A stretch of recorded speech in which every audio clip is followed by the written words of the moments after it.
पहला वीडियो था उसमें हमने इस पोम को पढ़ा। अब करते हैं इसकी एक्सरसाइज को सॉल्व। पहला है let us discuss fill in the blanks, जिसमें आपको करेक्ट ऑप्शन बताना है। जो आपका स्टेंजा 1 है उसमें क्या बताया गया है कि मिस्टर रेविन कौन है? मिस्टर रेविन एक बर्ड है। जो फॉक्स है उसका क्या नाम है? फॉक्स का नाम है रेनार्ड। जो मिस्टर रेविन है उनके चोंच में क्या दबा हुआ है? खाने का टुकड़ा या कुछ पत्तियां? तो करेक्ट आंसर है खाने का टुकड़ा, अ पीस ऑफ फूड। ये आपका फर्स्ट स्टैंजा है। सेकंड स्टैंजा क्या है? फॉक्स जिसने रेविन को क्या कहकर बुलाया? You are a good looking bird, क्योंकि उसने कहा था you are a handsome bird. तो हैंडसम का वर्ड क्या होता है? Good looking. आप देखने में बहुत सुंदर हैं। फिर फॉक्स ने रेविन से क्या कहा करने के लिए? ने उसको बोला कि आप जो है गाना गा के सुनाइए, कि आपका गाना सुनकर सारे पक्षी जंगल के आपको किंग बोलने लगेंगे। और ये जो रेविन और ये फॉक्स थे ये रहते कहाँ थे? ये रहते थे वुड्स में। फिर है स्टैंजा 3। रेविन जो है क्या भूल गया? उसे याद आ गया या वो भूल गया कि उसकी जो साउंड है तो क्रोकिंग साउंड है। तो रेविन को ये याद नहीं रहा कि वो क्रोक करता है और उसने जो है गाना गाना शुरू कर दिया। जैसे ही रेविन ने अपनी बीक को खोला, वो किस लिए खोला? ताकि वो उसको गाना सुना सके। और बीक खोलने के बाद क्या हुआ? जो खाना था उसकी चोंच में, यानी जो फूड था, वो नीचे गिर गया। इस पर जो फॉक्स थी उसने क्या किया? वो जोर से हंसी रेविन को देखकर। तो उसने क्या कहा कि इसमें कोई समझदारी नहीं है, आदमी को अपने ऊपर घमंड करना चाहिए। वाइज यानी समझदारी नहीं है, अकल की बात नहीं है कि अपने ऊपर खूब घमंड करो। तो रेविन को एक क्या सीख मिली या सबक मिला? रेविन को एक सीख मिली, टीचिंग यानी सीख मिली। आप अगर देखो तो उसमें दिया गया है ना पोएम में कि I am sure this teaching is quite a surprise. तो वो जो है उसने उसको सीख दी थी। तो ये आपकी एक्सरसाइज का फर्स्ट पार्ट था, फिल इन द ब्लैंक्स। अब आते हैं सेकंड पार्ट पे। उन्होंने बोला आप पोएम दोबारा पढ़ो और फिर मैच करने हैं वर्ड्स को कॉलम ए के कॉलम बी के साथ। फिर अपने आंसर्स टीचर या क्लासमेट्स के साथ मैच करने हैं। सबसे पहले वर्ड क्या है? पर्च। पर्च का मतलब होता है आप जो है किसी ब्रांच पर बैठे हुए। मॉर्सल, मॉर्सल होता है खाने का टुकड़ा, small piece of food. Seek, seek का मतलब हुआ कि आप जो है किसी चीज को देख रहे हैं, यानी कि वो जो फॉक्स थी वो क्या कर रही थी? रोटी के टुकड़े को देख रही थी। प्राइड, प्राइड का मतलब हुआ कि आप जो है अपने आप को दूसरों से बेहतर समझने लग जाए, feeling that you are better than others. I'd, I'd का मतलब है कि आप किसी चीज को बड़े ध्यान से देख रहे हैं, आपकी निगाह उस पर टिकी हुई है। लिम्ब, लिम्ब का मतलब है पेड़ की डाल, ब्रांच ऑफ अ ट्री। और वुड्स, वुड्स है एक छोटा एरिया फॉरेस्ट का जिसमें एक ही जैसे पेड़ होते हैं। ये है आपका second part, fill in the blanks के बाद मैच द कॉलम। अब देखते हैं let us think and reflect. देखते हैं और फिर आगे क्या रिएक्ट करता है। तो यहाँ पर पिक्चर्स दी गई हैं। आपको ये नंबर बताना है कि पोम में जो है वो किस ऑर्डर में क्या होगा। तो सबसे पहले क्या होगा, रेवन को एक रोटी का टुकड़ा मिला। अब रेवन उस रोटी के टुकड़े को ले जाकर पेड़ की डाल पर बैठ गया। वहां पर से फॉक्स गुजर रही थी, तो उसने क्या किया, उस रोटी के टुकड़े को देखा, फिर उसने बहुत ही इंप्रेस करने वाले वर्ड्स कहे, जिससे रेवन ने गाना शुरू किया और उसके मुंह से ये रोटी का टुकड़ा गिर गया। ये हो गया आपका थर्ड।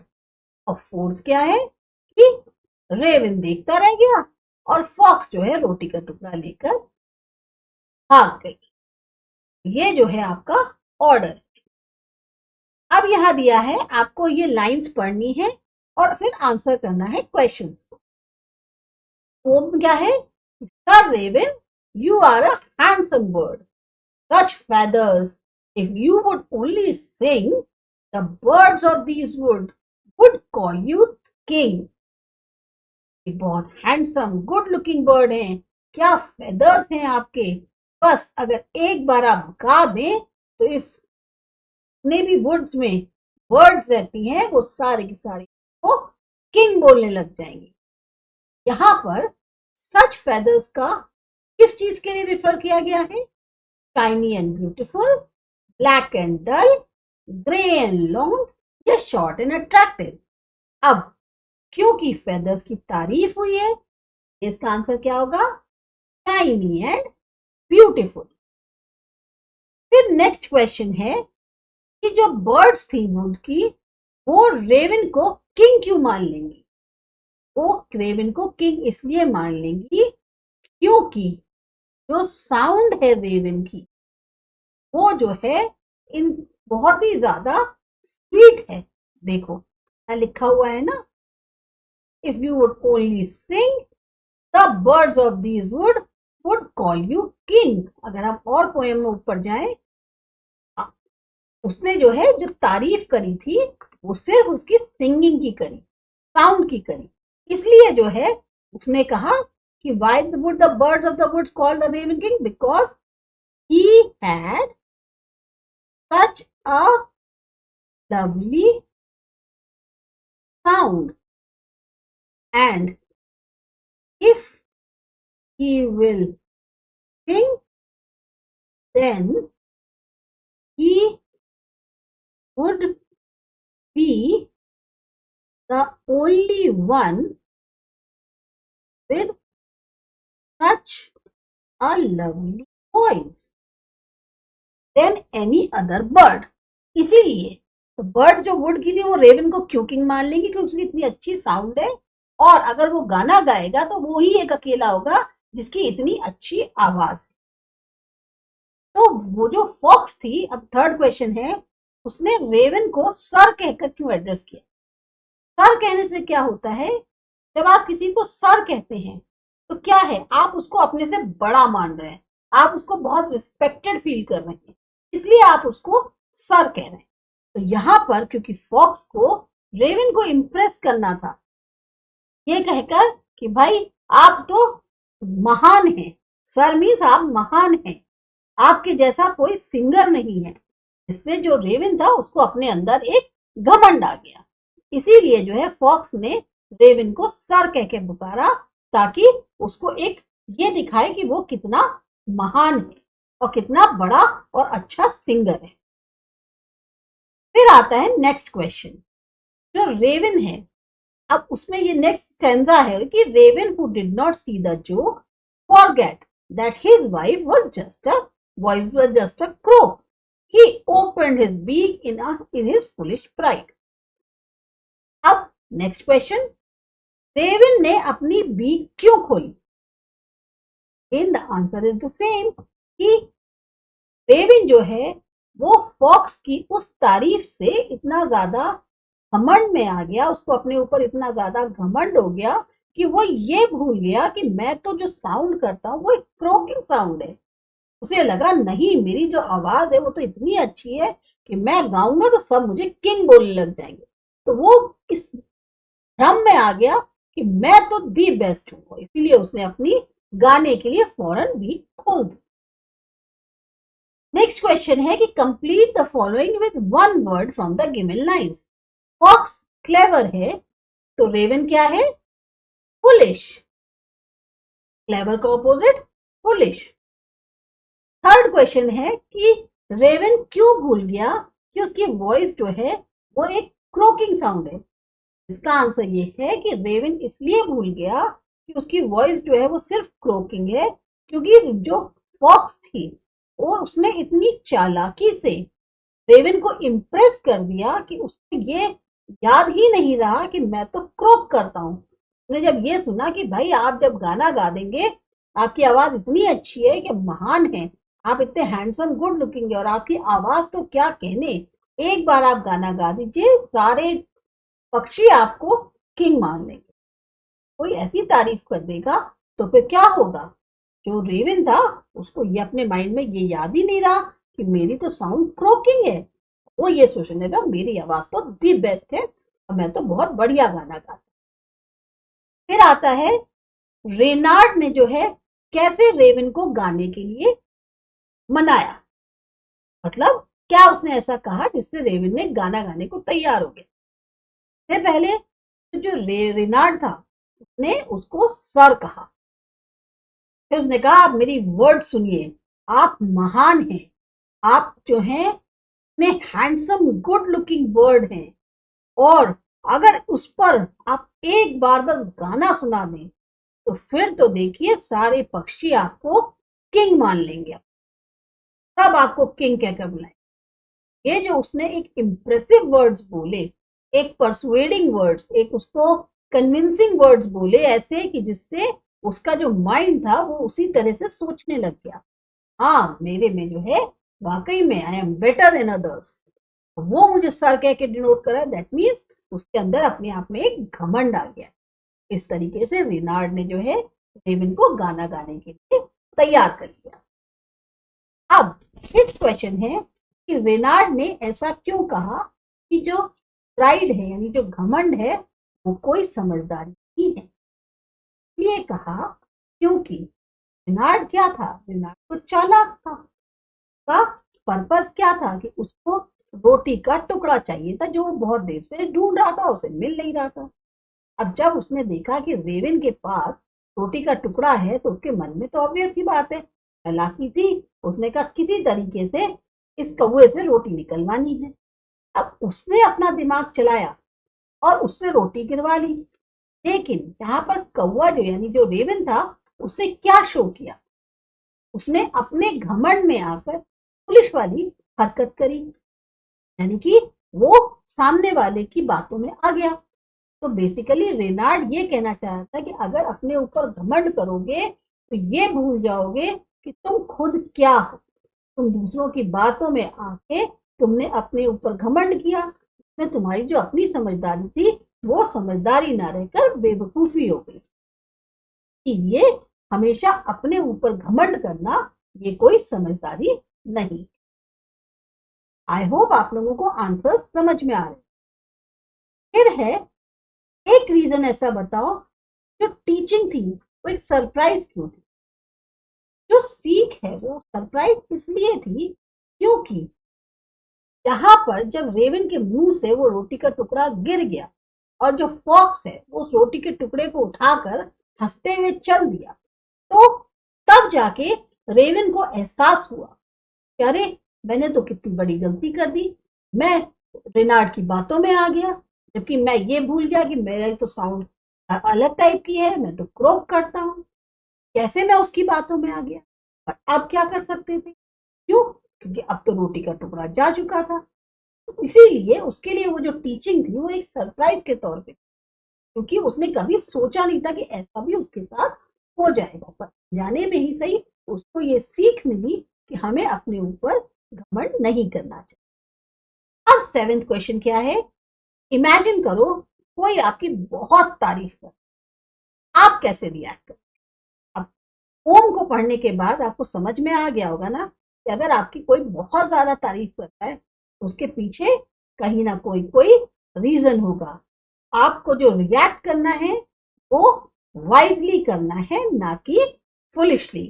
तो अगर आपको कभी बोला जाए कि कोई आपकी बहुत ज्यादा ओवर तारीफ करे, तो हमेशा समझदारी से रिएक्ट करना, बेवकूफी से नहीं, अनवाइजली नहीं, नहीं तो क्या होगा, आपका भी हाल रेवन जैसा होगा।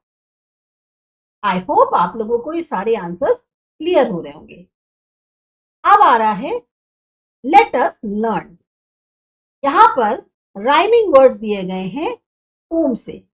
एक आपको करके दिखाया है, लिम्ब, हिम।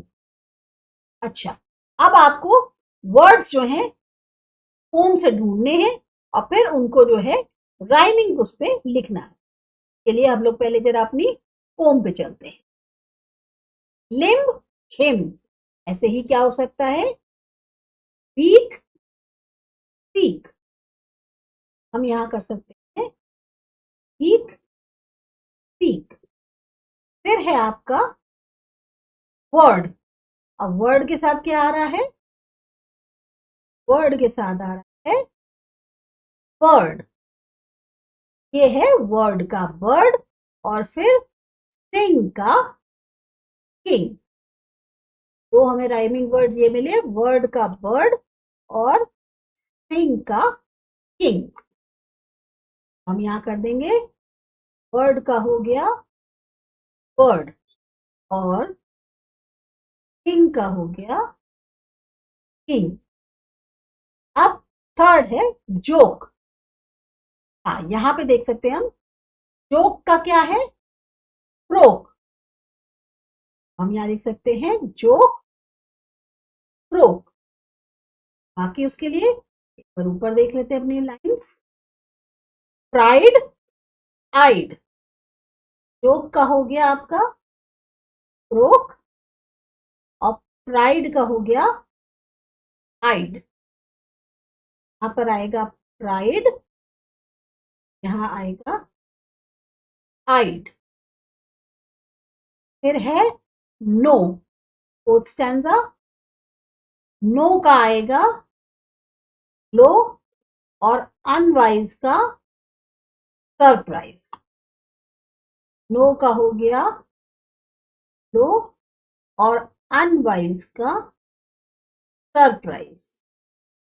तो ये है आपकी राइमिंग वर्ड्स जो पोम से दिए गए। अब यहां दिया है study the underline words in the poem, for the raven held in his great big beak. यहां पर जो वर्ड्स हैं बिग और बीक, ये इनकी जो शुरुआत होती है वो सेम साउंड होती है बी से, बिग, बीक। इसी तरीके से जो सॉन्ग ऑफ स्वीट बर्ड्स, दोनों किससे शुरू हो रहे हैं, सॉन्ग, स्वीट। तो एफ साउंड जो है उससे जो है आपका इन वर्ड्स की शुरुआत होगी। तो एलाइट्रेशन बेसिकली क्या होता है, एलाइट्रेशन का मतलब हुआ जो भी कॉन्सोनेंट साउंड्स हैं शुरुआत में किसी भी वर्ड्स के, उनका रिपीट होना ही एलाइट्रेशन कहलाता है। तब जैसे सॉन्ग, स्वीट, तो ये जो साउंड है, जैसे भी बिग, पीक, तो ब साउंड जो है वो आपको स्टार्टिंग में वर्ड के सुन मिल रही है। स साउंड जो है, एस की साउंड क्या होती है, तो ये जो सॉन्ग, स्वीट, ये जो साउंड है ये आपको बिगनिंग ऑफ द वर्ड पे रिपीट होती हुई मिल रही है। इसको हम कॉन्सोनेंट की साउंड कहते हैं। तो अगर दो या दो से ज्यादा वर्ड्स जो हैं वो सेम साउंड से शुरू होते हैं तो उसे हम कहते हैं एलाइट्रेशन। ये डेफिनेशन है कि जब दो या दो से ज्यादा वर्ड्स एक ही साउंड से शुरू हो तो उसको एलिट्रेशन या एलाइट्रेशन कहते हैं। अब आप जो है एग्जाम्पल एलाइट्रेशन का स्टैंजा 2 से कोई चुनिए। चलिए स्टैंजा 2 जो है हमारा उसको देखते हैं। Said the fox in admiring tones, my word. Sir Raven, you are a handsome bird. Such feathers, if you would only sing, the bird of these woods would call you king. तो यहां जो alliteration या एलाइट्रेशन की sound है वो है woods, would. दोनों की साउंड किससे शुरू हो रही है? डब्ल्यू, वू। साउंड आ रही है वो क्या आ रही है? वू। हम ये कह सकते हैं एग्जाम्पल 2 का जो है वुड्स, वुड, ये साउंड जो है एलिट्रेशन का एग्जाम्पल है। अब दिया है choose the correct opposites. Opposite ढूंढने हैं from the box given below and complete the table. 2 extra words दिए हैं जिनकी जरूरत नहीं है। फर्स्ट मतलब क्या था? बैठना, तो उसका ऑपोजिट क्या होगा? फ्लू, यानी उड़ जाना। फॉरगॉट, किसी चीज को भूलना, तो उसका क्या होगा? रिमेंबर, याद करना या याद आना। फुलिश, बेवकूफी का काम करना। समझदारी यानी वाइज। प्राइड, घमंड, प्राइड ना होना। टिम, लाफ्ड, हंसना, हंसने का ऑपोजिट रोना। प्राइड। इग्नोर, ध्यान ना देना। इग्नोर यानी नोटिस करना। यहां पर प्राइड का डिम नहीं होगा, सॉरी, प्राइड का होगा सिली। ग्लो का होगा डिम। ये है आपका ऑपोजिट वर्ड्स। अब है इन चारों वर्ड्स में से जो है आपको कोई भी 4 यूज करके सेंटेंसेस बनाने हैं इनसे रिलेटेड। चलो, पहला हम यूज करते हैं flew. The bird flew high up in the sky. दूसरा, wise man told me not to pride our self. यहाँ पे लिख सकते हैं not to pride on one self, तो ज्यादा बेटर सेंटेंस। थर्ड है he cried a lot for his broken toy। और फोर्थ हम ले सकते हैं nobody noticed me when I entered the class। ये आपके 4 सेंटेंसेस बन गए। अब इसके बाद जो है वो करते हैं इसकी एक्सरसाइज अगले वीडियो में।